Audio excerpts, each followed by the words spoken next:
Welcome to ImraN 25 এর সাথে আছে আমি ইমরান। তো আজকে এই ভিডিওতে যেটা আলোচনা করব সেটা হচ্ছে E-sim সম্পর্কে। What is E-sim and how kinds of work does it. So এই বিষয়টি আলোচনা করার পূর্বে বলে নিচ্ছি, যারা ভিডিওতে ক্লিক করেছেন অবশ্যই জানার চেষ্টা করেছেন যে E-sim সম্পর্কে। সো পুরোপুরি একটি নলেজ এখান থেকে পাওয়ার জন্য পুরো ভিডিওটি মনোযোগ সহকারে দেখবেন, কারণ A to Z আমি বলার চেষ্টা করব। সো আপনারা যদি দেখেন আশা করি এখান থেকে অনেকটাই বেনিফিট করা যাক E-sim সম্পর্কে। তো E-sim সম্পর্কে আলোচনা করার পূর্বে আমি যেটা আলোচনা করে নিচ্ছি সেটা হচ্ছে সিম সম্পর্কে। সিম হচ্ছে সাধারণত একটি প্লাস্টিক কার্ডের মধ্যে একটি দেখবেন সোনালী রঙের যে একটা সার্কিট থাকে, সেই সার্কিটটাকে বলা হয় সিমের মাদারবোর্ড।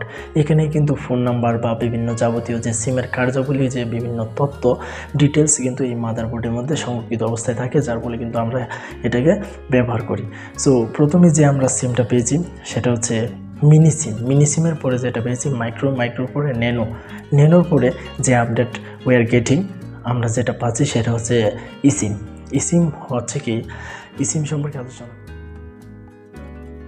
এখন E-simটা হচ্ছে এমবেডেড সিম, অর্থাৎ এটি ফোনের সরাসরি ইজেক্টর দিয়ে কানেক্ট করা ছাড়াও কিন্তু এটাকে ব্যবহার করা যায়। অর্থাৎ আমরা যে বর্তমানে রিসেন্টলি যে সিমগুলো ব্যবহার করছি সেগুলো কিন্তু ইজেক্টর দিয়ে, যে ফোনের মধ্যে একটা সিমের ট্রে রয়েছে সেই ট্রেটা খুলে সিমগুলো রেখে তারপরে কিন্তু কানেক্ট করতে হয়। But the other system is in the E-simএর ক্ষেত্রে যে অন্য সিস্টেমটা সেটা হচ্ছে এখানে সরাসরি কোনো ইজেক্টর দিয়ে ফোনের ট্রেটা খুলে এখানে সেট আপ করতে হয়, এরকম কোনো অপশান এখানে নেই। যেহেতু E-sim এমবেডেড সিম, এটা আধুনিকায়নের একটা আপডেট। সো এইখানে বিষয়টা হচ্ছে যে E-simএর যে অপারেটর রয়েছে সেই অপারেটরটা ইনস্টল করার পর এখানে জাস্ট কিউআর কোডের মাধ্যমে সিম কানেক্ট করতে হয়। অর্থাৎ এখানে সরাসরি কোনো সিম কানেক্ট করতে হয় না, সিম ছাড়া ফোনটা চলবে। সো এখানে আপনি যদি হিসাব করেন যে আসলে কোনটার সুবিধা বেশি, everyone know that one things have a two sides, one is positive and one is negative.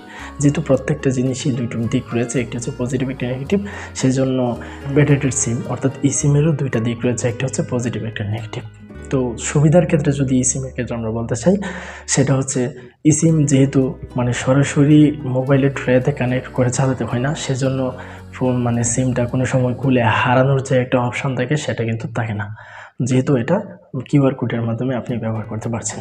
তো আরেকটা যে সুবিধা বেনিফিট হচ্ছে সেই বেনিফিটটা হচ্ছে আপনার ফোন যদি চুরি হয়ে যায় তাহলে কিন্তু এখান থেকে আপনার যে তথ্যগুলো থাকবে, আপনার সিমের ইনফরমেশানগুলো থাকবে সেগুলো কিন্তু রয়ে যাবে। অর্থাৎ আপনার ফোনের যে ডাটাগুলো আছে সেই ডাটাগুলো কিন্তু মুছতে পারবেন না, যেহেতু এটা অপারেটর দিয়ে কিউআর কোড দিয়ে স্ক্যান করা।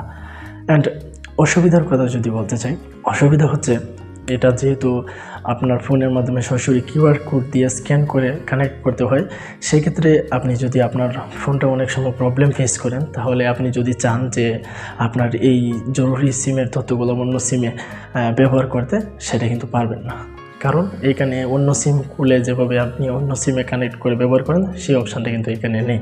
এটা হচ্ছে এটার অসুবিধা। আর তাছাড়া স্পেশালি যদি বলতে চাই, এই E-simটা কিন্তু সব ফোনের জন্য সাপোর্টেড না, it is not supported for all phones. Specially আইফোনের কিছু মডেল রয়েছে, আপনারা এগুলো দেখতে পারেন। আমি দিয়ে দিচ্ছি ভিডিওর শেষে, আমি একটি পিকচার দিয়ে নেব, ওই পিকচার থেকে দেখে নিতে পারবেন যে কোন কোন ফোনগুলোতে আসলে সাপোর্ট করবে। স্যামসাংয়ের কিছু মডেল রয়েছে সেইটাতে E-sim সাপোর্ট করবে, এবং আইফোনের বেশ কিছু মডেল রয়েছে সেটাতে সাপোর্ট করবে। আর আমরা যদি ভেবে থাকি যে আমাদের সব ফোনে এটা কানেক্ট হবে বা সাপোর্ট করবে, that's a wrong concept. So আশা করি এই ভিডিও থেকে আপনারা E-sim সম্পর্কে ধারণা পেয়েছেন। ভিডিওটি যদি ভালো লাগে তাহলে অবশ্যই একটি লাইক দেবেন এবং আমাদের এই চ্যানেলটি সাবস্ক্রাইব করে পাশে থাকবেন, যাতে করে নিত্য নতুন আপডেট ভিডিও নিয়ে আপনাদের সামনে আমরা আসতে পারি এবং আপনাদের সাপোর্টটা পেতে পারি। সো দেখা হচ্ছে আবারও কোনো নতুন টপিক নিয়ে। সে পর্যন্ত সবাই ভালো থাকুন, সুস্থ থাকুন। আল্লাহ হাফেজ।